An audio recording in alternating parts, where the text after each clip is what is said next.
नमस्कार दोस्तों, स्वागत है आपका प्रिंस लर्निंग सेंटर में। आज हम एक ऐसे टॉपिक पर चर्चा करने वाले हैं जो सिर्फ एक सब्जेक्ट नहीं बल्कि हर कमाने वाले इंसान के ज़िंदगी का हिस्सा है, इनकम टैक्स। अगर आप बीकॉम 4 सेमेस्टर के छात्र हैं तो यह वीडियो आपकी परीक्षा के लिए रामबाण साबित होगा।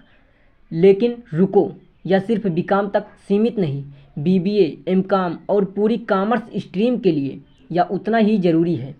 अगर पैसा कमा रहे हो तो पैसा बचाने और टैक्स सही तरीके से भरने की जानकारी होनी ही चाहिए। इस वीडियो में हम बात करने वाले हैं आयकर से संबंधित महत्वपूर्ण बिंदुओं की।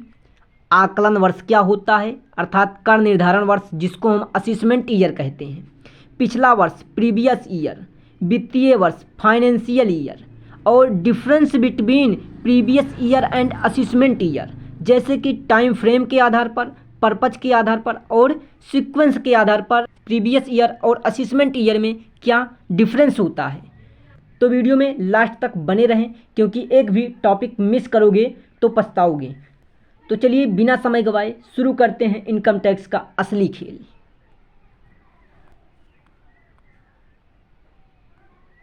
सबसे पहले हम बात करते हैं आकलन वर्ष की, अर्थात कर निर्धारण वर्ष, जिसको हम असेसमेंट ईयर कहते हैं। वह वर्ष जिसमें पिछले वर्ष अर्थात प्रीवियस ईयर में अर्जित आय का मूल्यांकन और कर निर्धारण किया जाता है। उदाहरण के लिए, यदि किसी व्यक्ति की आय 1 अप्रैल 2023 से 31 मार्च 2024 तक पिछले वर्ष होती है तो उस आय का आकलन वर्ष 2024-25 में किया जाएगा।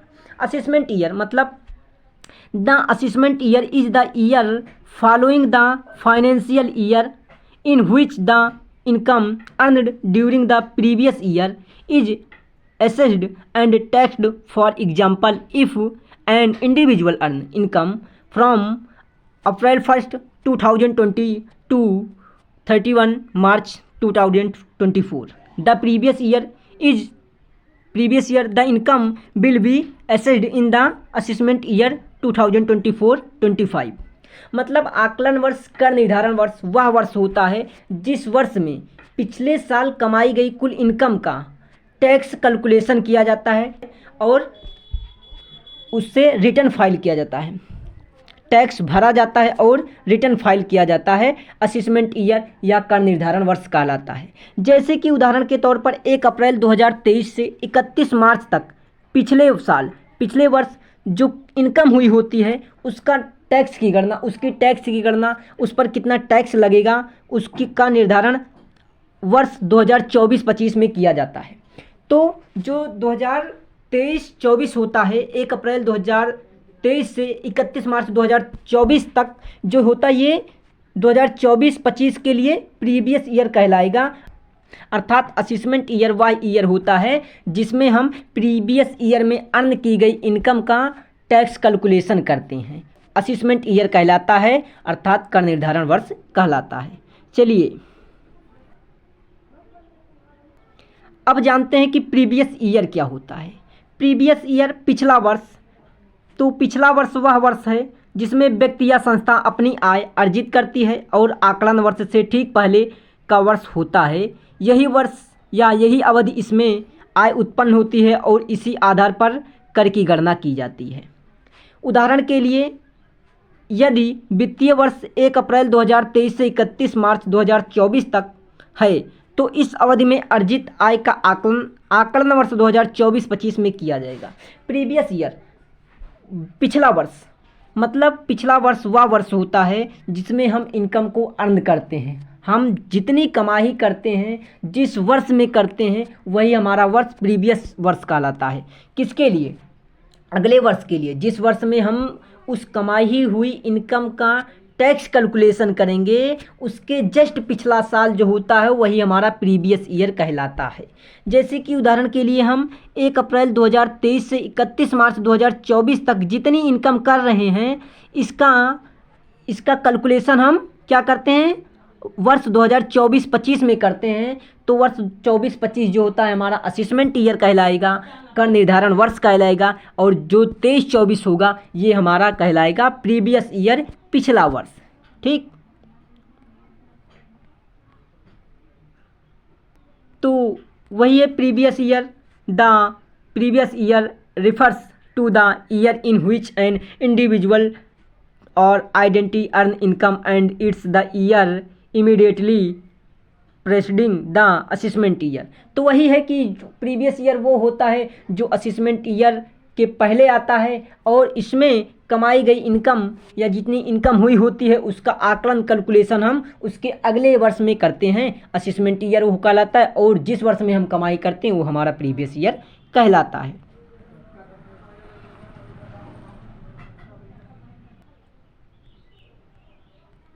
अब जानते हैं हम वित्तीय वर्ष क्या होता है, फाइनेंशियल ईयर।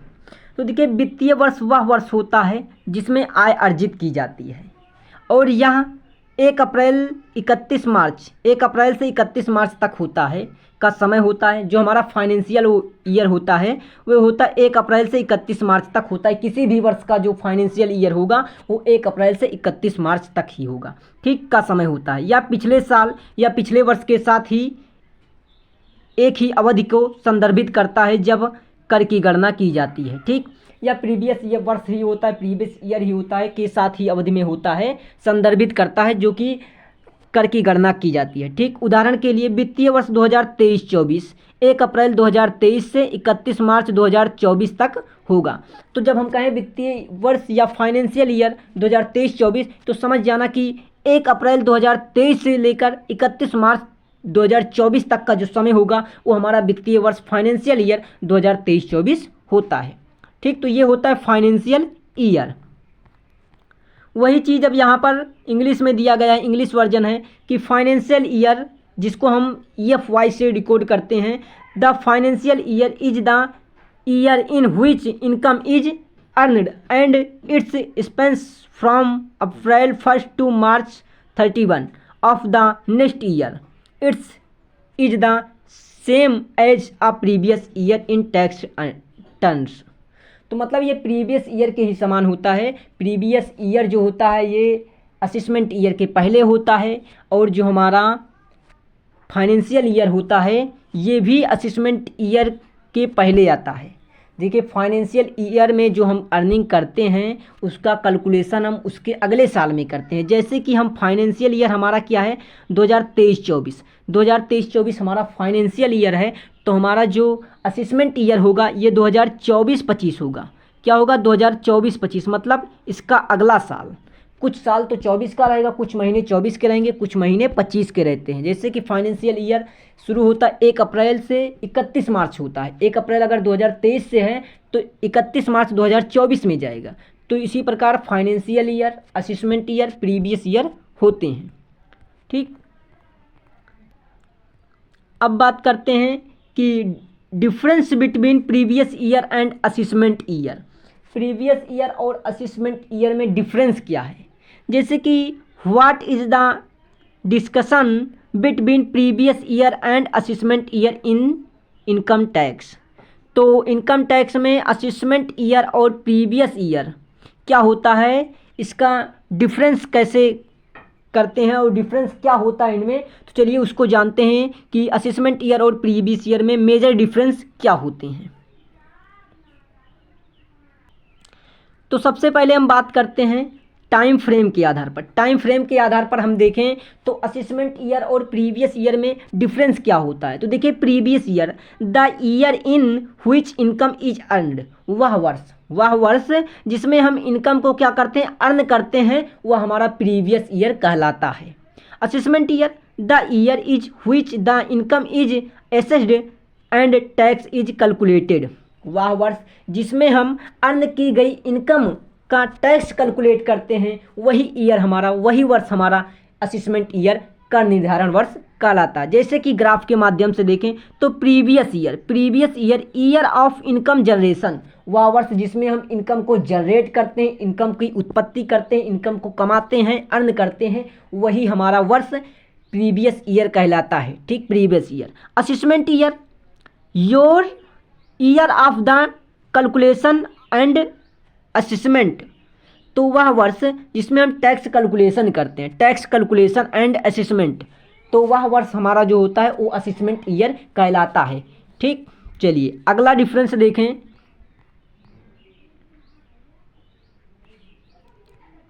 तो अगला डिफरेंस हमारा जो है पर्पज के आधार पर, पर्पज के आधार पर प्रीवियस ईयर और असेसमेंट ईयर में क्या डिफरेंस रहता है। तो देखिए previous year to report income earned, previous year जो होता है वो रिपोर्ट देता है इनकम की, कि इनकम को हम कहाँ से अर्न कर रहे हैं, इनकम अर्न कर रहे हैं, वो प्रीवियस ईयर में हम उसकी रिपोर्ट देते हैं।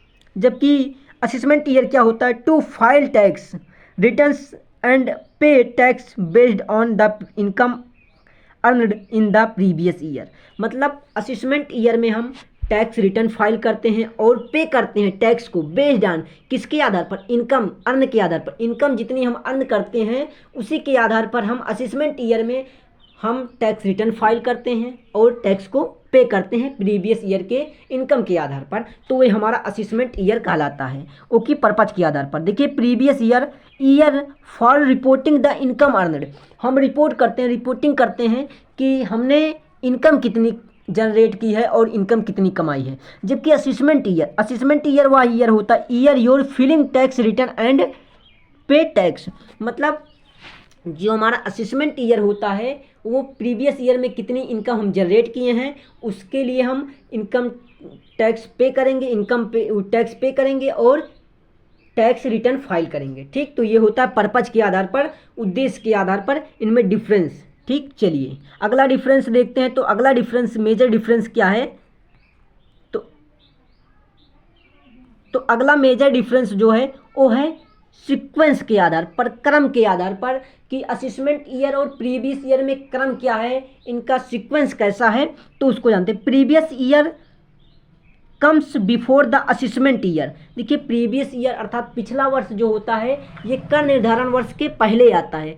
Previous year comes before the assessment year, मतलब प्रीवियस ईयर असेसमेंट ईयर का निर्धारण वर्ष के पहले आता है। देखिए what comes before the assessment year, what माने क्या, comes before the assessment year, what माने क्या, कम माने आता है, बिफोर माने पहले, असेसमेंट ईयर के पहले आता है, क्या आता है, प्रीवियस ईयर जो होता है असेसमेंट ईयर के पहले आता है। The previous year come before the assessment year, ठीक।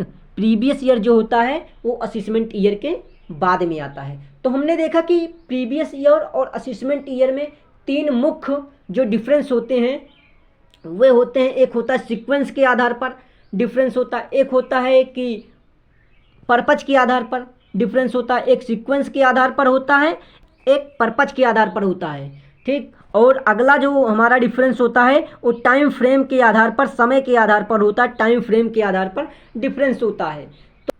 तो आज की इस क्लास में हमने जाना कि आकलन वर्ष क्या होता है, प्रीवियस ईयर क्या होता है, फाइनेंशियल ईयर क्या होता है और प्रीवियस ईयर और असेसमेंट ईयर में डिफरेंस क्या होते हैं, मेजर डिफरेंस कौन कौन से होते हैं, जैसे कि टाइम फ्रेम, पर्पज और सीक्वेंस। तो आई होप आपको समझ में आया होगा कि previous year, assessment year, financial year और इनमें डिफरेंस क्या होता है। नेक्स्ट वीडियो में हम बात करने वाले हैं कि इनकम स्लैब क्या होता है और हम इनकम टैक्स किस रेट से पे करते हैं और किनको किनको इनकम टैक्स पे करना पड़ता है, किनको किनको इनकम टैक्स नहीं पे करना है। तो संपूर्ण जानकारी पर चर्चा करेंगे नेक्स्ट वीडियो में। तो मिलते हैं नेक्स्ट वीडियो में, तब तक के लिए आप सभी को थैंक यू।